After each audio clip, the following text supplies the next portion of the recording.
એના પોતાના હાથે નહીં, પરંતુ મને એવું લાગ્યું કે ભગવાન જ એવું ઈચ્છે છે કે આ ટ્રોફી મને જ મળે, કારણ કે આપણા બાળકોને જે ટ્રોફી મળી છે એની પાછળ આપણા મોસ્ટ ઓફ આપણા મા બાપનો એટલે બાળકોના મા બાપનો જ હાથ છે એવું માનું છું. બરાબર, આપણે જ્યારે સ્કૂલ સિલેક્ટ કરીએ છીએ, ટ્યુશન સિલેક્ટ કરીએ છીએ, ત્યારે મા બાપ જ સિલેક્ટ કરતા હોય છે. બાળકોને ક્યારેય પૂછતા પણ નથી, અથવા તો બાળકોના જે ફ્રેન્ડ સર્કલ છે જે તે જ્યાં જતા હોય ત્યાં જ આપણે આપણા બાળકને મોકલી આપીએ છીએ. બરાબર છે, સાચી વાત છે ને? બરાબર, કેટલા વાલી એવા છે કે જે પોતે ડિસાઈડ કરે છે કે મારા છોકરાને આ સ્કૂલમાં મૂકવો છે કે મારા દીકરીને આ ટ્યુશનમાં મોકલવો છે. કેટલા જ વાલી એવા છે. આ તો કોઈ કરશો જરા? Very good. ખાસ કરીને મમ્મી, મારી જેમ મમ્મી, બરાબર, પપ્પાનો આજકાલ ચાલે ક્યાં છે, એટલે મમ્મી ડિસાઈડ કરતી હોય કે મારા બાળકને કઈ સ્કૂલમાં મૂકવું છે, કયા ટ્યુશનમાં મૂકવું છે. એ જ રીતે મેં અને એના પપ્પા બંને ભેગા થઈને, હું એવું કહું છું કે પપ્પા નથી ચાલતું, પણ અમે બંને ડિસાઈડ કર્યું છે કે કયા ટ્યુશનમાં મોકલવું, કઈ સ્કૂલમાં મોકલવું. બરાબર, આજ સુધીને એવા જ ટ્યુશનનું નામ પડતા જ આપણા મગજમાં એવું હોય છે, હું જ્યારે ભણતી હતી ત્યારથી જ, કે ટ્યુશન એટલે 1 કલાક કે 2 કલાક ચોક્કસ ટાઈમિંગ હોય છે કે જ્યારે ટાઈમ પૂરો થાય એટલે ટ્યુશન પૂરું. ટ્યુશનમાં સારામાં સારું કરાવવામાં જ આવે છે, પણ માત્ર જીપીએસ સ્ટડીઝ એવું છે કે આખો દિવસ ટ્યુશન તમે એની ટાઈમ જાઓ તો પણ તમને અવેલેબલ હોય છે પ્લીઝ સર. એના માટે ખૂબ જોરદાર તાળીઓ પાડો.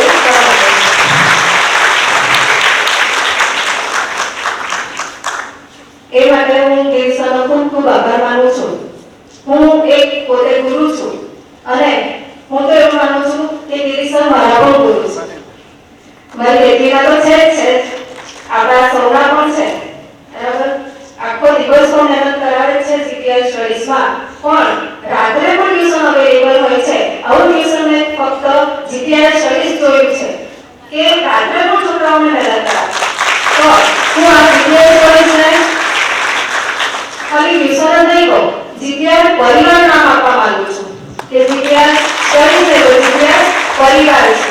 કારણ કે આખો દિવસ આખી રાત મહેનત કરાવનાર એ માત્ર ગિરીશ સર અને એમની આખી ટીમ છે, સોનલ મેમ, હરેશ સર, જાગૃતિ મેમ અને બીજા બધા સર. એટલે તમામ સરને, આખી ટીમને હું ખૂબ આભાર માનું છું અને થેન્ક યુ કહેવા માંગુ છું. થોડું સક્રિય પ્રમાણ થાય છે 100 સ્વાગત. સૌ પહેલા તો મેં આ ટ્રોફી અને આ સર્ટિફિકેટ માટે જીપીએસ સ્ટડીઝને થેન્ક યુ કહેવા માંગુ છું. આ જે અચીવ થયું છે તે કદાચ જીપીએસ સ્ટડીઝ ના હોત તો મેં કદાચ અચીવ ના કરી શકી. કેમ કે પહેલાં તો કેવું, મેં પરીક્ષા 9મા ધોરણ લગી, આઈ થિંક 9મા લગી તો મેં એવું જ કર્યું કે પરીક્ષા આવે એટલે આગલા દિવસે વાંચવા બેસવાનું, આગળ આખું વર્ષ કરી જ ખાવાનું, કંઈ જ નહીં કરવાનું. પણ જ્યારથી મેં જીપીએસ સ્ટડીઝમાં આવી ને ત્યારથી આમ પહેલા જ દિવસ આવીને પહેલા જ દિવસથી મહેનત કરવાનું ચાલુ કરી દીધું સર. મેં વિચાર્યું કે આ તો પરીક્ષા તો હજુ કેટલી વાર છે એને અત્યારની મહેનત કરવાની, અત્યારની મહેનત કરીને શું ભણવાનું, મને એમ વિચાર આવતો હતો. પણ પછી એમ રોજ મહેનત કરતા થયા ને પછી મને એમ સરે કીધું હતું કે આપણે રાજ્યમાં પહેલો નંબર લાવવાનો છે, 99.99% લાવવાના છે. મને એમ વિચાર આવ્યો કે હવે આટલા રાજ્યમાં તો કેટલા બધા છોકરાઓ હોય છે, એ બધાને છોડીને મારો નંબર આવવાનો કે કસમ, મતલબ રાજ્યમાં મારો નંબર થોડો આવી શકે. પણ મને છેલ્લે લગી એવું જ લાગતું કે મારો નહીં આવે.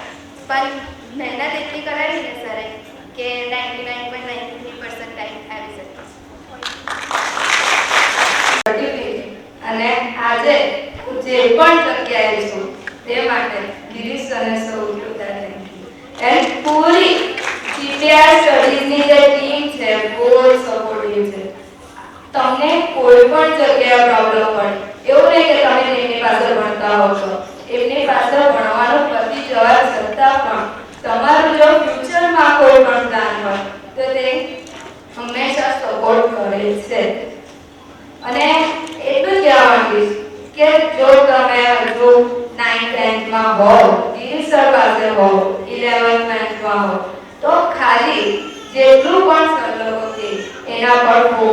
કરજો તો તમારા આરામથી માર્ક્સ આવી જશે, કારણ કે સર આપણા ભલા માટે જ કહેતા હોય. બસ થેન્ક યુ. खबर पर टीचर बनो मेरा से ये डॉलर है टीचर का ही है और नहीं कांग्रेचुलेशन बोल रहे हैं थैंक यू. અત્યારે સીએ ની જર્નીમાં આગળ વધું છું. એમાં મારું ફર્સ્ટ યર ક્લિયર થયું. Okay if you ever want to specific this is the occasion to say something on your achievements on GPS studies role in your career. Good afternoon all of you. સૌથી પહેલા આ trophy સર્ટિફિકેટને આજે આ stage પર આવવાનો મને મોકો મળ્યો એ માટે હું હરીશ સરને થેન્ક યુ કહું છું. કારણ કે સપના તો અમે જોયા પણ એવું નહોતું વિચાર્યું કે અમે પૂરા કરીશું. અને જ્યારે અમે 11માંથી ટ્યુશન જોઈન કર્યું પણ હરીશ સરે અમને સમજાવ્યું કે આપણે કેમ ના કરી શકીએ, આપણે પણ કરી જ શકીએ. અને અમને સર બહુ જ મોટિવેટ કરતા હતા કે આપણે બીજાનું નહીં જોવાનું, આપણે આપણું જોવાનું કે આપણે તો કરી જ શકીએ છીએ. એટલે ખરેખર આ મારી અચીવમેન્ટમાં હરીશ સરનો બહુ જ સપોર્ટ રહ્યો છે. મારા મમ્મી પપ્પાનો તો ખરો જ, મારું ફ્રેન્ડ સર્કલ પણ સારું હતું.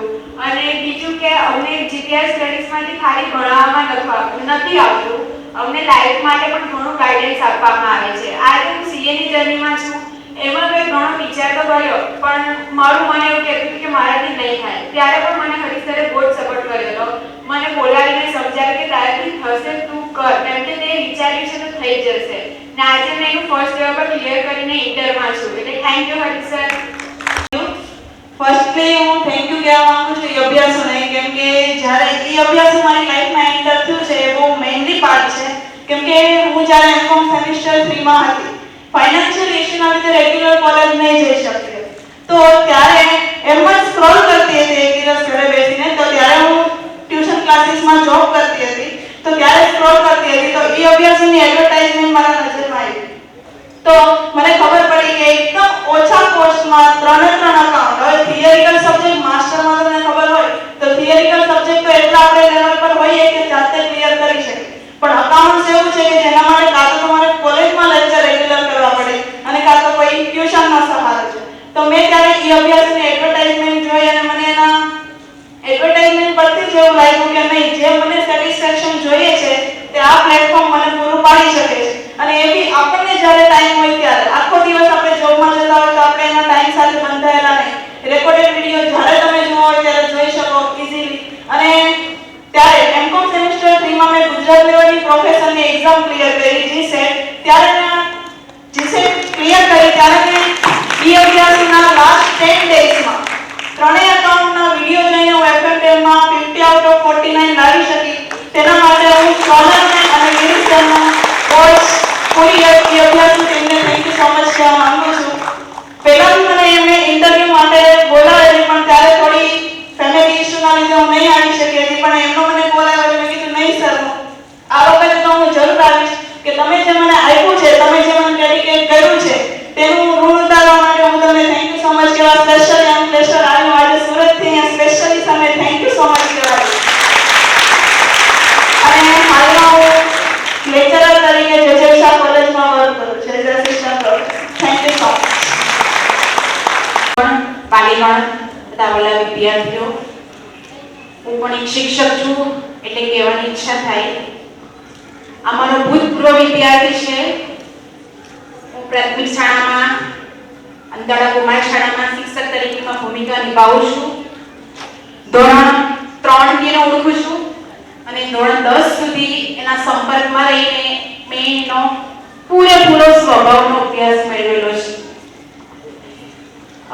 જ્યારે આ શિક્ષણ જગતની વાત થાય ને તો કહેવાનું મન થાય કે આદર્શ વિદ્યાર્થી તરીકે હું પર્સનલી જો વ્યક્તિગત અનુભવ કહું તો મારી 20 વર્ષની શિક્ષકની કારકિર્દીમાં આદર્શ વિદ્યાર્થી હોય તો દીપેશ છે. 2008 થી આજે 2025 સુધીની આટલી શિક્ષણની કારકિર્દીમાં લાંબી મંજિલ મેં પાર કરી છે. ઘણા બધા વિદ્યાર્થીઓને ભણાવ્યા છે, અનુભવ લીધા છે, પરંતુ એક પાસાના બાળકો બીજા પાસાના કાચા રહી જાય. પરંતુ એઝ અ આઈડલ સ્ટુડન્ટ તરીકે દીપેશને મેં 5 વર્ષથી અનુભવેલો છે. આપણા સંસ્કૃત સુભાષિતમાં આદર્શ વિદ્યાર્થીના 5 લક્ષણો કહેવાય છે. કાકચેષ્ટા, બહુ ધ્યાનમ, શ્વાનનિદ્રા તથૈવ છે. અલ્પનિદ્રા, અલ્પાહારી, ગૃહત્યાગી, વિદ્યાર્થી પન્ય લક્ષણ. એટલે કે વિદ્યાર્થી, અહીં તમામ વિદ્યાર્થીઓની વાત કરું છું કે વિદ્યાર્થીઓના 5 લક્ષણ હોવા જોઈએ. ભક્તિ ધ્યાન એટલે કે વિદ્યાર્થી તરીકે તમારું ધ્યેય બગલા જેવું હોવું જોઈએ. એની એકાગ્રતા બગલા જેવી હોવી જોઈએ. તમારા જીવનમાં એકાગ્રતાનું લક્ષ્ય હોવું જોઈએ. માત્ર ને માત્ર એક, જેવી રીતે મહાભારતમાં અર્જુનને માત્ર ને માત્ર પક્ષીની આંખ દેખાડી હતી.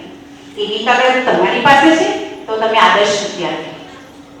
પછી શ્વાનનિદ્રા, આદર્શ વિદ્યાર્થી કોને કહેવાય કે એની ઊંઘ કૂતરા જેવી હોવી જોઈએ. એક અલ્પ નિદ્રા ધરાવતો હોવો જોઈએ. ઊંઘ અને આહાર પર એનો પૂરો સંયમ હોવો જોઈએ. ત્યારબાદ આવે છે ગૃહત્યાગી. એને ઘરનો શોખનો કોઈ મોહ ન હોવો જોઈએ. એ સંપૂર્ણ અભ્યાસ કેન્દ્રીય હોવો જોઈએ. અલ્પાહારી, થોડું ખોરાક પર નિયંત્રણ કરતો હોવો જોઈએ. આ 5 લક્ષણો યુક્ત હોય તો તમે આદર્શ વિદ્યાર્થી બની શકો. મિત્રો, ખોટું ના લગાડશો, ખાસ કરીને વિદ્યાર્થી મિત્રો. તમે 99% મેળવી લીધા, 100માંથી 100 મેળવી લીધા, તમે આદર્શ બની ગયા? ના. છે તમારું એક પાસું સજ્જડ ને નક્કર છે, પરંતુ જીવનની પરીક્ષામાં તમે પાસ થાઓ એ માટે તમારું વ્યક્તિત્વ પણ એટલું મજબૂત હોવું જોઈએ. જે મેં ડીપેસમાં જોયું છે. એ જ્યારે પ્રાર્થના સંમેલનમાં બેસતો ત્યારે એ ગાવામાં એની કલા, એની નિપુણતા ગાવામાં છે, ચિત્રમાં છે. આઈ થિંક ધોરણ 8માં એ ચિત્ર પરીક્ષામાં સમગ્ર ગુજરાતમાં નંબર 1 પર હતો.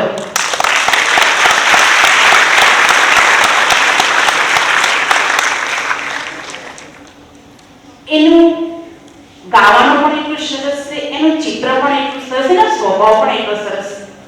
નમ્ર, હસમુખો, ક્યારે કોઈની સામે એક શબ્દ ના બોલે, એકદમ સાદો. આવા વિદ્યાર્થીઓ બહુ ઓછા હોય છે આજના સમયમાં. મને ગર્વ છે કે દીપેશ મારો વિદ્યાર્થી છે. અને ખાસ વાત ગિરીશ સરની કરું. ગિરીશ સર આજે મેં પહેલી વાર જોયા છે, ફોન પર વાતચીત તો મારી થાય છે. જ્યારે આની અંદર એક ટેલેન્ટ હતું કે એના અક્ષર ખૂબ સુંદર છે. ખૂબ એટલે ખૂબ 3 કળા ભગવાને એને આપેલી છે. એક તો ગાવાની કળા, ચિત્રકળા અને અક્ષરની કળા. ને એક થોડી બાકી એટલે આ વખતે એને જ્ઞાનદીપમાં 4થા ક્રમે નોંધ મેળવ્યો છે. એ ખૂબ માટે એક મારા માટે ખુશીની વાત છે. ગિરીશની વાત કરું તો ધોરણ 8માં જ્યારે દીપેશે ટ્યુશનમાં મૂકવાની વાત કરી તો સાહેબે ખૂબ નમ્ર ભાવે એને એડમિશન અપાવી દીધું. દીપેશના ઘરની પરિસ્થિતિ થોડી નબળી છે, પણ એનું હુનર બહુ ઉચ્ચ છે. એની કલા બહુ જોરદાર છે. અને સરે એની કલા જોઈ લીધી અને સાહેબે એની ટ્યુશનમાં અડધી મીન્સ કે ફી હોય એને અડધી કરીને એને એડમિશન આપ્યું. ને 9મા ધોરણની વાત કરું. 9મા ધોરણમાં સાહેબે મેં એમને ખાલી એક જ ફોન કર્યો, સાહેબ 9મા ધોરણની ફી કેટલી છે? મારે એની ફી ભરવાની છે. અને મમ્મી પપ્પાની એટલી પરિસ્થિતિ ફી ભરી શકે, પણ હું ગેરંટી દઉં છું કે તમે ધાર્યું પરિણામ લાવશે. સાહેબે કીધું કે તમે કોણ? હું એની શિક્ષક છું, હું કુમાર શાળા અંધેરામાં ભણાવું છું. તો સાહેબે કીધું કે બેન, તમે જો આટલું વિચારતા હોય તો એક શિક્ષક તરીકે હું પણ ના વિચારું. મારે એની કોઈ ફી નથી જોઈતી.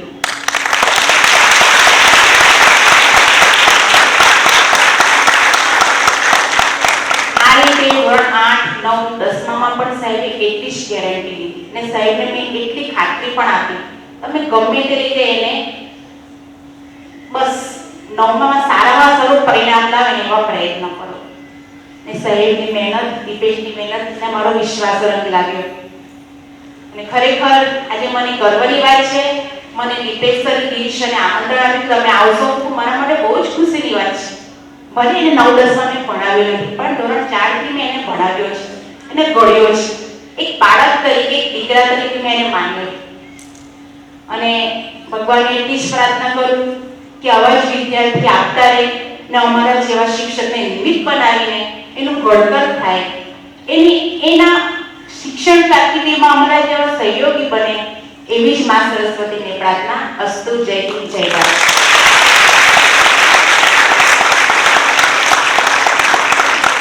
Thank you madam. પહેલા તો થેન્ક યુ મને અહીંયા બોલાવવા માટે એન્ડ મમ્મી પપ્પાને બી થેન્ક યુ મને અહીંયા લાવવા માટે. હું ખુદને નસીબદાર માનું કે મેં એ અભ્યાસોના હાથ નીચે મને ભણવા મળ્યો. આપણે જોઈએ ને સોશિયલ મીડિયામાં કે હિન્દી અને ઇંગ્લિશ મીડિયમના કેટલા બધા કન્ટેન્ટ અને એપ્લિકેશન હોય છે, પણ ગુજરાતી મીડિયમ માટે કોઈ એટલું બધું સોચતું નથી, પણ એ અભ્યાસોએ આપણને બધું જ આપ્યું છે. Good afternoon all. Thank you Girish sir, thank you અભ્યાસો ટીમ. હું અત્યારે મારી બા જોડે એમ છું. મારી બા જ બધું કરે છે, ફાધર મધર નથી. એન્ડ મારા ફિયોન્સી પર આવ્યા છે હિરેન, તેમણે પણ મને ખૂબ સપોર્ટ કર્યો છે. મારા રિઝલ્ટનું મારા કરતાં વધારે એમને ખુશી છે, તો તમે એમને પણ બોલાવો સ્ટેજ પર.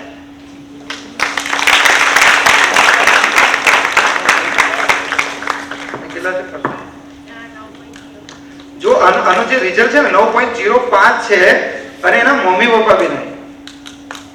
આજે આપણે તો બાના જ બનાવતા ફરે કે મારા મમ્મી પપ્પા જો ના હોય તો આપણે તો એવા જ બાના ફરે કે મેં જીવનમાં કશું નહીં કરી શકું. કેમ? તો કે મને જીવનમાં કોઈ સપોર્ટ નથી. સપોર્ટ બરાબર અત્યારે એમને સપોર્ટ કરે છે જેમની સાથે એમના મેરેજ નક્કી થયા તે ના આટલા ટકા લાવવા મમ્મી પપ્પા નહીં, ખરાબ કન્ડિશન એવું છે ને. બા છે અમારા ત્યાં સિલાઈ કામ કરે છે અમારી દુકાન. થેન્ક યુ હિરેન, જેમણે મને આટલો સપોર્ટ કર્યો. હિરેનભાઈ મને ચાલ્યો. તમારા કેટલા એસજીપીએ? મારા ટીવાય બીકોમમાં 8.59 એસજીપીએ અને 9.01 સીજીપીએ, જે યુનિવર્સિટીના ઇતિહાસમાં પહેલી વખત આટલા સીજીપીએ 9ની ઉપર ગયેલા. અને મારા બધા કોલેજના બધા પ્રોફેસરો પણ એકદમ ગર્વ અનુભવે છે. અને એ અભ્યાસ ઉપર મેં છેલ્લા 3 વર્ષથી જોડાયેલો છું અને બધા જ વિડીયો લેક્ચર્સ મેં જોયા છે, બધું સમજ્યું છે. દરેક સર ટીચર સાથે હું પર્સનલ ટચમાં છું. કોઈ પણ સર ટીચર સાથે મારી વાત થાય તો અડધો 1 કલાક ફિક્સ હોય જ મારી ફોન પર વાત, અને હંમેશા મને મોટિવેટ કર્યો છે અને તે મારું